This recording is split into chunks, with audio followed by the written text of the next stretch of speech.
My name is Zundamon. I'm a PhD student in Japan specializing in probability theory. The title of this video is A Whirlwind Tour of Measure Theory Without Proofs. As the title suggests, I'll focus on the key definitions and the intuition behind the theorems, and we'll sprint through to the end without proofs. Also, I'm not very good at English and made this video to practice, so there may be some awkward English here and there. Thanks for your understanding. Needless to say, it's not a good idea to feel you understand mathematics just by going through it without proof. So please use this video for review or to get a big picture overview before you start studying. Also, since this video focuses on intuition, it includes a lot of my own subjective views. Thank you for your understanding. Here is the table of contents for this video. In Chapter 1, I'll explain why we need measures. Please note that this section contains especially subjective viewpoints. In Chapter 2, I'll introduce the general theory of measure. In Chapter 3, I'll introduce the Lebesgue measure. I'll introduce the references at the end. Please note that they are Japanese language texts. With that, Chapter 1, why do we need measure theory? First, let's look at this problem. How would you compute the integral and the limit? Well, it's not that hard. First, compute the integral, and then take the limit of the result. Then how about this approach? Interchange the limit in the integral. Take the limit first, then integrate. In this case, we get the same answer too. So does that mean we can casually interchange the integral and the limit? Actually, that's incorrect. Exchanging the integral and the limit is generally dangerous and must be handled with care. In other words, in general, if you interchange the integral and the limit, the value can change. On the other hand, as in this problem, there are cases where the answer agrees even after interchanging the integral and the limit. In other words, cases where the interchange is valid. For integrals over a bounded interval, if the functions converge uniformly, you can interchange the limit and the integral. However, on an unbounded interval like in this problem, that theorem cannot be applied. Moreover, establishing uniform convergence is quite difficult. Therefore, I'd like to consider a theorem for interchanging limits on integrals that is more convenient to use than uniform convergence. However, before considering such a theorem, let me point out a few issues. First, the limit function may fail to exist. In that case, it's not a serious issue. We can simply impose pointwise convergence of the sequence as an assumption of the theorem. Here is the real problem. The limit of the sequence of functions exists, but the integral of the limit function may not be defined. What does it mean that the integral we've been using without any trouble, the Riemann integral, is not defined? An example of a function for which the Riemann integral is not defined is the Dirichlet function shown here. Let Fn, k be the cosine-type functions as above. Although some coefficients are attached, since it is a power of a cosine function, the Riemann integral of Fn, k is well defined. Taking the limit in k first and then in n, we obtain a function that is 1 on the rationals and 0 on the irrationals. This is called the Dirichlet function. I will explain why the Riemann integral of the Dirichlet function does not exist. For simplicity, we take the interval of integration to be the closed interval from 0 to 1. First, let's review the definition of the Riemann integral. The Riemann integral of a function f is defined when this limit exists. Let me explain in detail the notation that appeared in the definition. Let delta be a finite partition of the integration intervals 0, 1 into subinterest, and let k delta denote the number of subinterests in the partition. Let d delta denote the mesh of the partition delta. For each k, let k be an arbitrary point of the subinterval A. Let us revisit the definition of the Riemann integral. The summation is the sum of the areas of rectangles whose base is the subintegral ik and whose height is fxik. Then the limit, as the mesh of the partition tends to 0, is the Riemann integral of f. Here's what the definition looks like visually. You can see that the area under the function is being approximated by the areas of rectangles. Having finished our review of the Riemann integral, we will demonstrate that the Riemann integral of the Dirichlet function is not defined. Since the chiquets are arbitrary, we may take them all to be rational or all to be irrational. If they are all rational, the sum equals 1. If they are all irrational, the sum equals 0. Since the rationals and irrationals are dense in real number, every interval contains both rational and irrational numbers. Consequently, the limit in the Riemann integral definition fails to converge. Thus, the Riemann integral of the Dirichlet function is not defined. Now, from the reasons the Dirichlet function is not Riemann integrable, let's consider the weaknesses of the Riemann integral. The Riemann integral approximates the area under a function by a sum of rectangle areas. What I want to emphasize is that the approximation uses only finitely many rectangles. No matter how many rectangles you take, the number is still finite. By the density of the rationals and irrationals, every subintegral contains both rational and irrational numbers. So you might think, why not consider, from the outset, the areas of infinitely many rectangles? It may seem simple to just replace finite with infinite, but to handle infinitely many rectangles we need the concept of Lebesgue measure. Intuitively, Lebesgue measure is an extension of area and volume, and a measure is a generalization of area to general abstract spaces. Now, before defining measure, let's review the classical properties of area. When the area of a figure A is defined, we will write it as follows. First, area is non-negative. It can be 0, and it can also be infinite.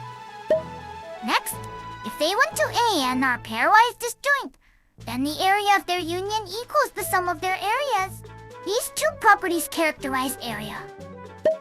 Now, I'd like to extend the second property to infinitely many sets. That's the end of Chapter 1. I hope you now have a rough idea of why we consider measures. Next, Chapter 2, General Theory of Measure. In this chapter, I'll introduce the general theory of measure.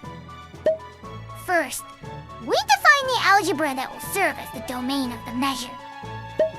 Henceforth, let omega be an arbitrary set. A family of sets F on omega is called a sigma algebra if it satisfies the following conditions. First, the whole space omega belongs to F.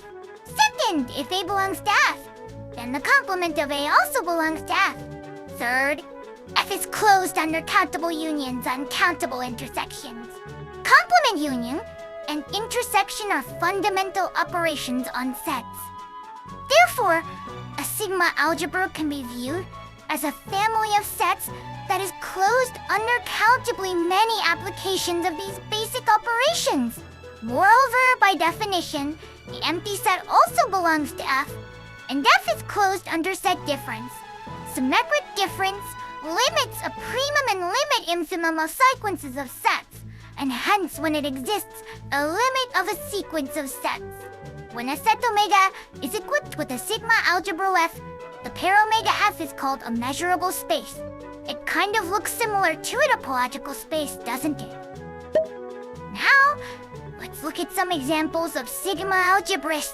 The family consisting only of the empty set in the whole space, as well as the power set, are algebras. These are trivial sigma algebras, analogous to the indiscrete and discrete topologies. Next, I'll introduce ways to construct non-trivial sigma algebras. Given a family A of sets, there exists the smallest sigma algebra containing A. We denote it by sigma A and call it the sigma algebra generated by A. One of the most important families of sets is a topology. Consequently, the sigma algebra generated by a topology is also important. It is called the Borel sigma algebra, and we will explain it in detail later. That concludes the definition of sigma algebras. Intuitively, A sigma algebra is the collection of all sets whose area can be assigned. Next, we define measure, which is the main topic of this video. Let F be a measurable space. A function moved from the sigma algebra F to the non-negative extended reals is a measure provided it meets the following axioms. First, the measure of the empty set is 0. Second, for any sequence A(n) of pairwise disjoint sets in F, the value and their union equals the sum of their values. These two are exactly the properties that characterized area earlier. In particular, the second holds not just for finitely many sets, but for countably many. And this is called countable additivity. Given a measure mu on the measurable space omega F, the triple omega F mu is called a measure space. I'll introduce a few simple examples of measures. Fix a point x in omega. Define mu by this, then mu is a measure. Here 1 sub x denotes the indicator function of the singleton x. Thus, this measure is 1 if it contains x in 0i's. In particular, it is called the Dirac measure at x. Next, take the power set as the sigma algebra. Define mu a to be the number of points in A, then mu is a measure. This is called the counting measure. That concludes the definition of a measure. As mentioned earlier, intuitively a measure is an extension of area. Next, I'll introduce some properties of measures. Let F mu be a measure space. Then the following statements hold. First, if finitely many sets A1 to AN are pairwise disjoint, then the measure of their union equals the sum of their measures. This is the finite weakening of the countable additivity in the definition of a measure. This property is called finite additivity. Second, if A is included B, then the measure of A is no greater than that of B. This is obvious when you think in terms of area. A larger figure has a larger area. This property is called monotonicity.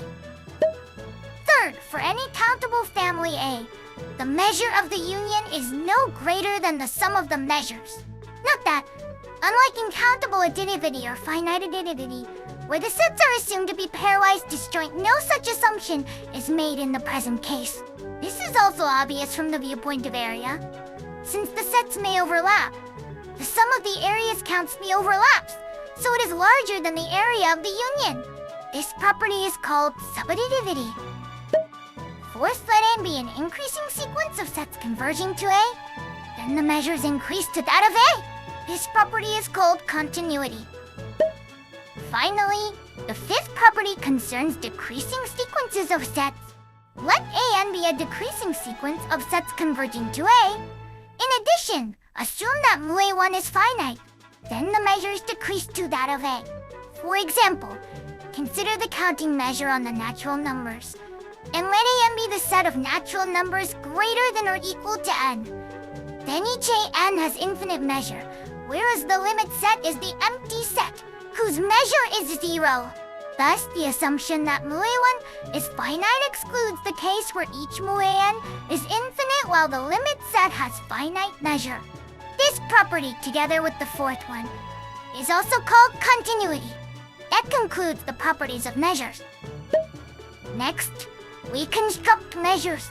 We have defined measures, but it is not obvious that there exists a measure satisfying specific properties.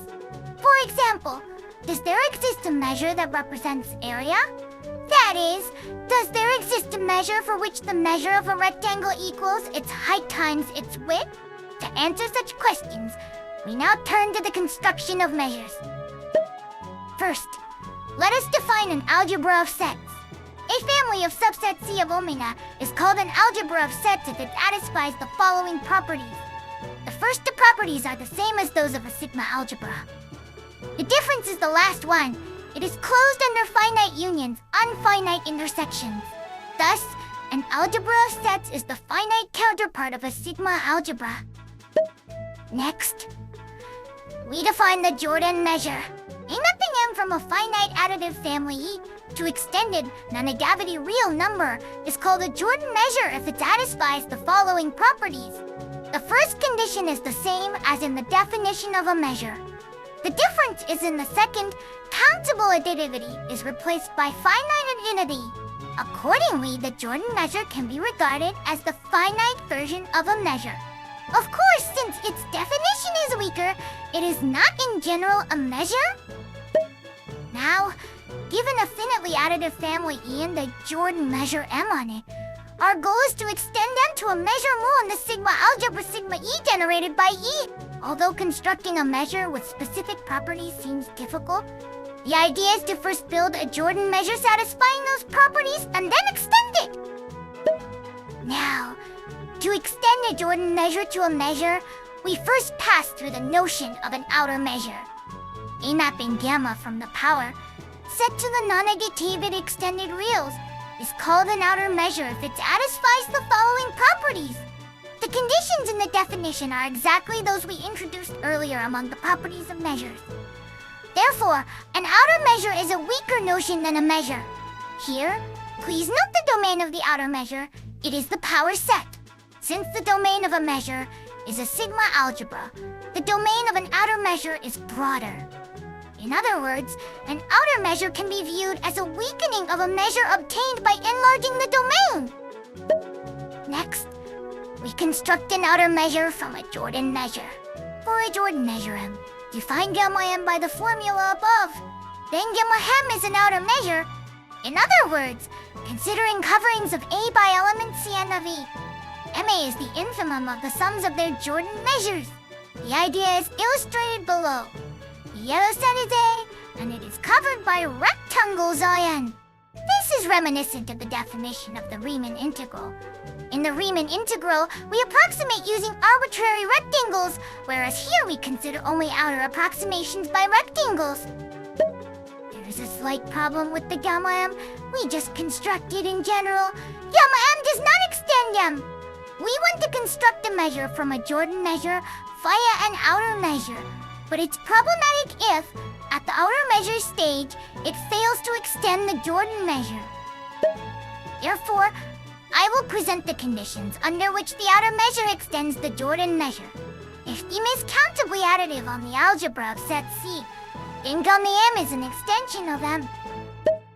In summary, starting from a finite additive class, the indecountably additive Jordan measure M on E, we have extended them to the power set by constructing the outer measure gamma M. Next, we construct the measure from an outer measure. Since an outer measure has a broader domain, it is correspondingly weaker than a measure. Thus, by restricting its domain, we obtain a measure from an outer measure. To that end, we define gamma measurable sets. A set A is said to be gamma measurable if it satisfies the formula above. In particular, we write M gamma for the collection of all gamma measurable sets. Though it's a peculiar definition, the family of gamma measurable sets is extremely useful. The M gamma defined above is a sigma algebra. Moreover, the restriction of the outer measure gamma to M gamma is a measure. Moreover, when the outer measure is constructed from a Jordan measure, we obtain an even nicer property. The finite additive family E is contained in M gamma. Since M gamma M is a sigma algebra, it follows by minimality that the sigma algebra generated by E, sigma E, is also contained in M gamma M. So, to summarize what we've discussed so far, it looks like this. Starting from the Jordan measure M, we constructed the outer measure gamma, and by restricting it, we obtained a measure on the sigma algebra sigma E generated by E. This construction is summarized by Hopf's extension theorem. Now, by this theorem, we have established the existence of an extension. Next, as a supplement, I will also discuss the uniqueness of the extension. Assume there exists a sequence Cn with this assumption for all n. Then the extension in the preceding theorem is unique. Now we have constructed a measure from a Jordan measure. Let's focus on the final step of the construction. Even though we had already managed to construct a measure, we then go on to restrict it further. That feels rather wasteful. Therefore, next we will look at this part. To that end, we define the completeness of a measure space. A measure space is said to be complete if it satisfies the following. In other words, every subset of a set of measures 0 belongs to F. The term complete also appears in topology, but it is a different notion from the one here, so please be careful not to confuse them. In general, a measure space is not complete. However, it admits a completion. In this theorem, we treat the sigma finite case. Let mu be a sigma finite measure. Then mu star, defined by the formula above, is an outer measure. Moreover, the restriction of the outer measure, mu star to the mu star measurable sets, is complete and extends the original measure mu. This is called the completion of a measure space. The way we construct mu star is similar to how we built the outer measure from a Jordan measure. We take the infimum over the measures of coverings. In this talk, I have considered only the sigma finite case, but a complete extension can be constructed for any measure. However, the general case is a bit more involved, so I will omit it here. Apply this theorem to the measure obtained in the earlier construction. If mu is given as the restriction of gamma, then mu star coincides with gamma m. So to summarize what we've discussed so far, it comes down to this. That concludes the discussion on the construction of measures. Next, I'll introduce product measures, and that will conclude Chapter 2. First, prepare to measure space.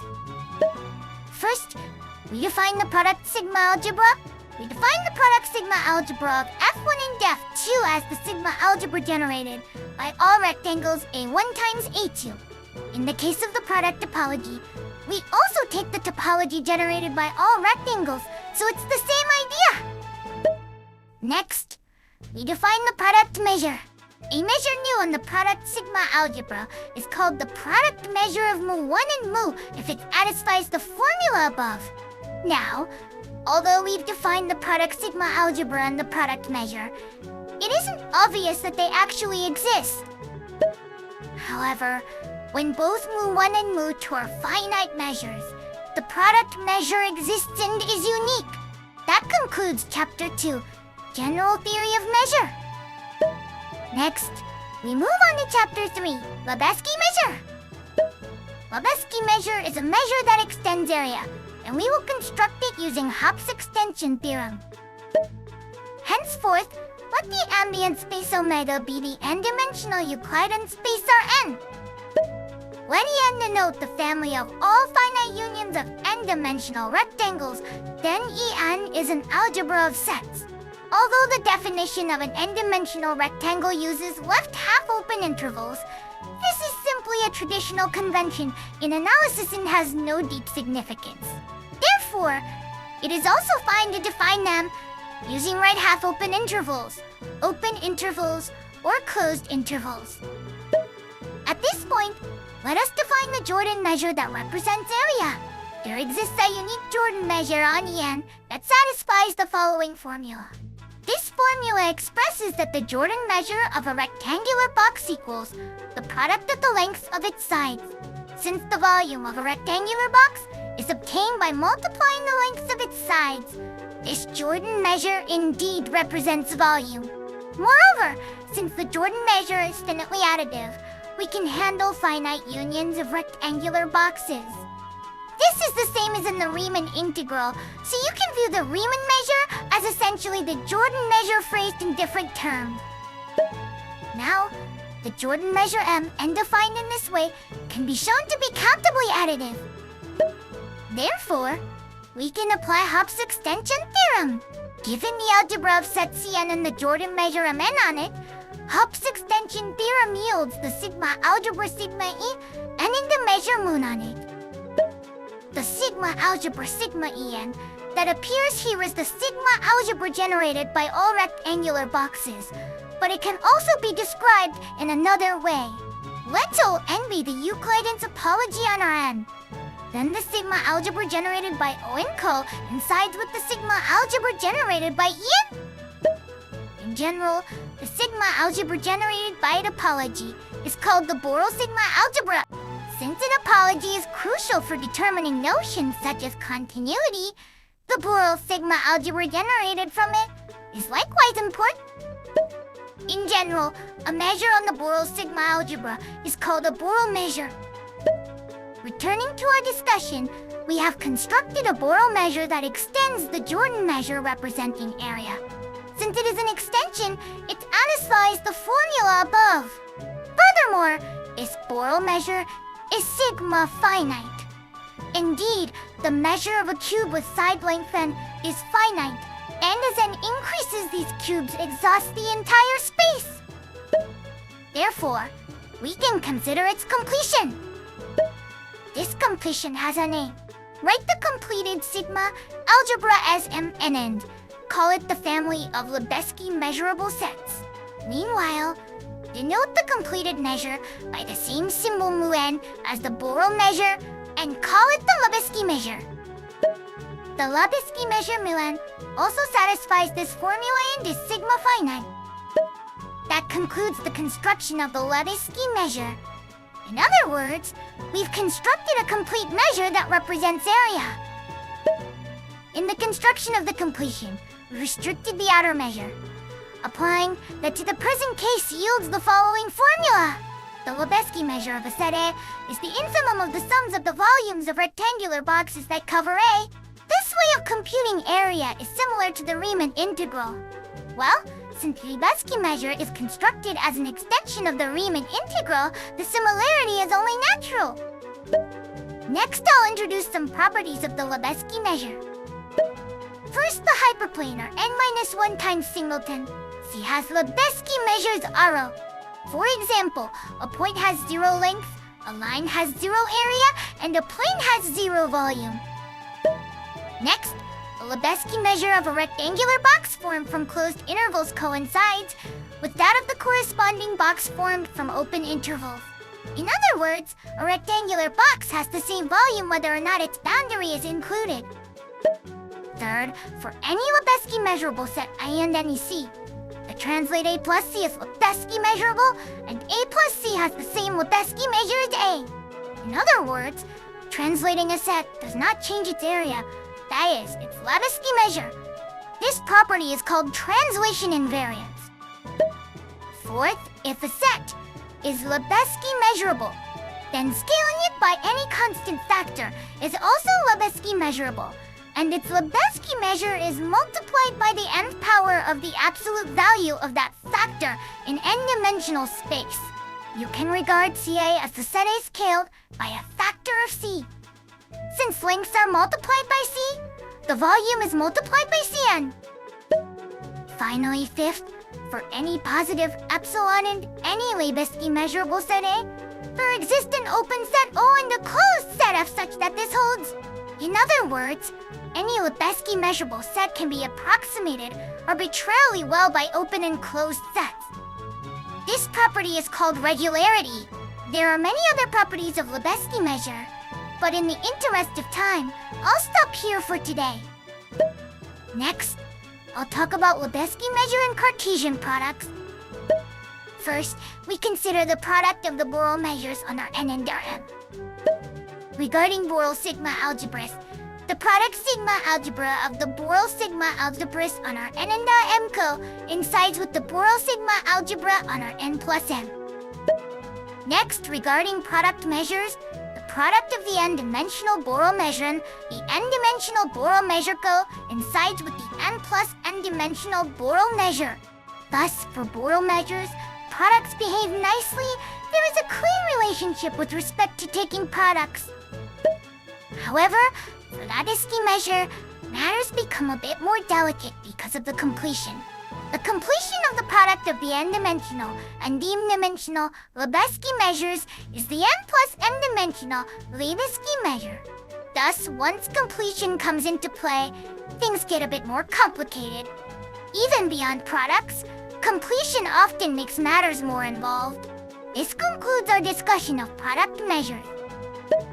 Finally, I'll discuss the inclusion relationship between the Borel sigma algebra of Lebesgue measurable sets. For simplicity, we consider the one-dimensional case. By construction, the Borel sigma algebra is contained in the family of Lebesgue measurable sets, and the latter is contained in the power set. Here, We ask whether these inclusions are proper or whether equality holds. First, let me recall the cardinality of the Borel sigma algebra. The family of Borel sets has the cardinality of the continuum. In other words, the Borel sigma algebra has the same cardinality as the real numbers. Since the power set of R has cardinality far larger than the continuum, it follows that the Borel sets form a much smaller collection among all subsets of R. Now, let's delve a little deeper into the Borel sigma algebra.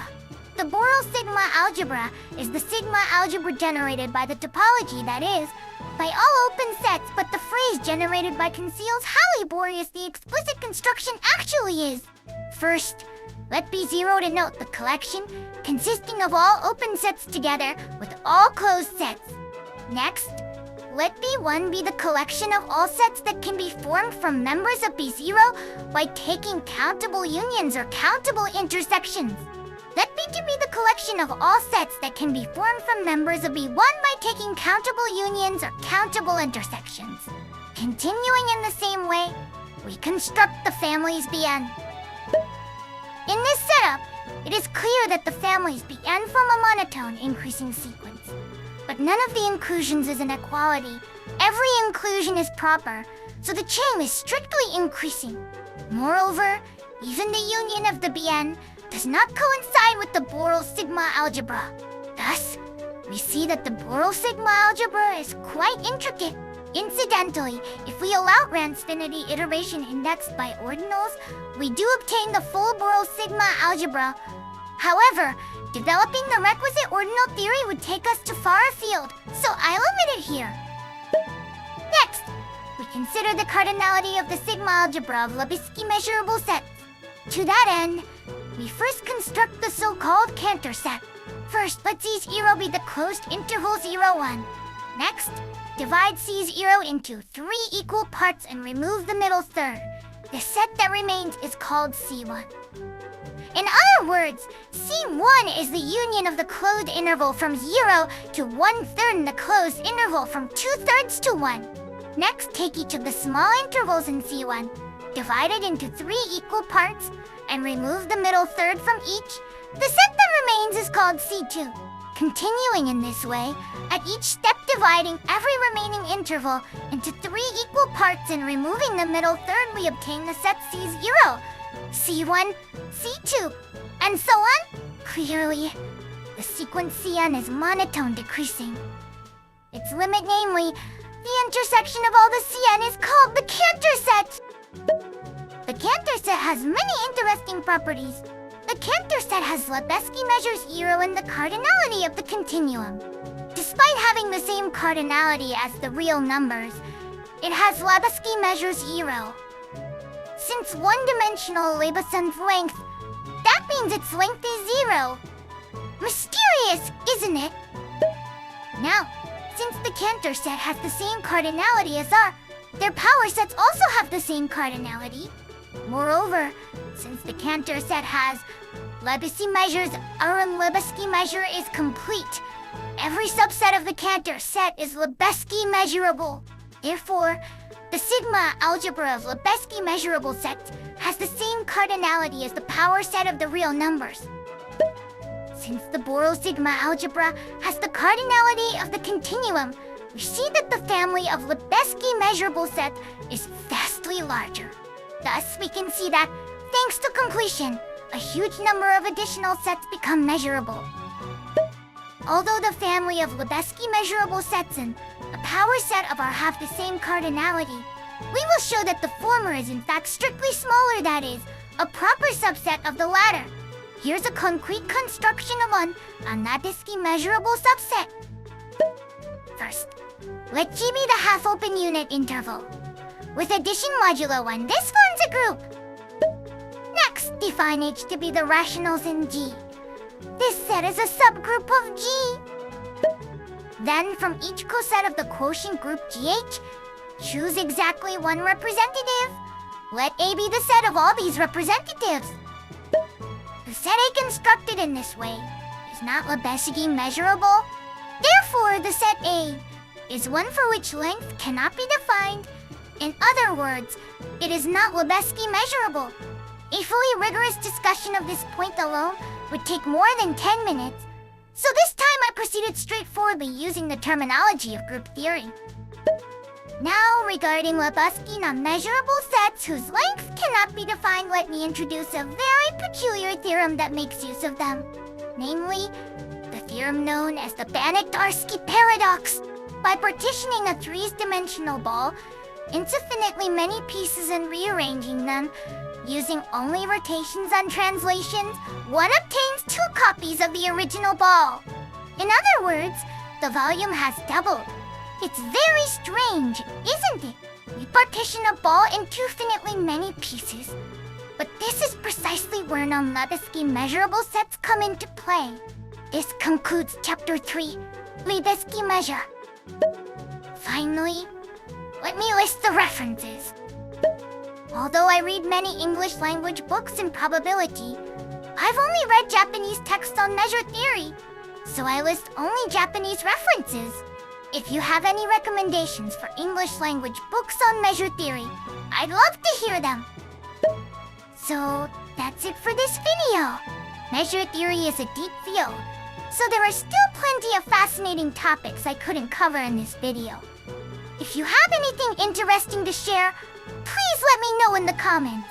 Also, I usually make videos in Japanese, but I plan to make more English videos like this one as well, so I'd love to have you back to watch. Alright then, see you next time. Bye bye!